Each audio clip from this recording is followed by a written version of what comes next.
پاکستانیوں کا نیا نام WFM ہے۔ ایک حدیث میں آیا ہے کہ اگر تم میں سے کوئی برائی دیکھے تو اسے ضرور اپنے ہاتھ سے روک دے، اگر وہ یہ کرنے کے قابل نہ ہو تو اسے اپنی زبان سے روکے، اگر وہ یہ بھی نہ کر سکے تو کم از کم اسے اپنے دل میں برا سمجھے۔ یہ سب سے کمزور درجے کا ایمان ہے۔ پاکستان میں کوئی ہاتھ سے برائی کو روکنے والا بچہ ہی نہیں تو اس کے حالات کیسے صحیح ہوں گے، جہاں اس کی ایلیٹ کلاس اس کو پوری دیدہ دلیری سے لوٹ رہی ہے۔ پاکستان کے بجٹ سے 2660 ارب روپے ہر سال ایلیٹس کو دیا جاتا ہے۔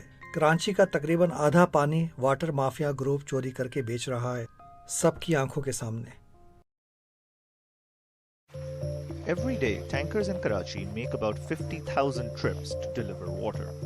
If you price each trip at 3,000 rupees on average, that amounts to 150 million rupees every single day. That's $1.43 million every day. In a month, that adds up to $42.3 million being earned off of Karachi's water woes.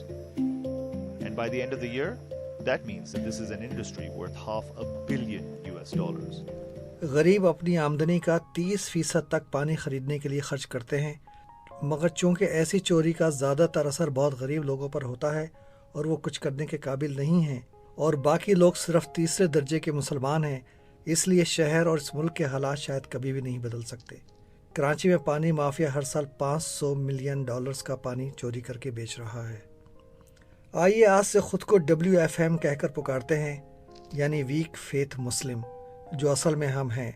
آئینے کے سامنے کھڑے ہو کر کہتے ہیں کہ میں ایک WFM ہوں، جس کا کام ایک بیکار ریڈیو کی طرح سارا دن بچنا ہے۔ بک بک بک بک بک بک بک بک I am WFM۔ آپ کا شکریہ اس میسج کو سننے اور شیئر کرنے کا۔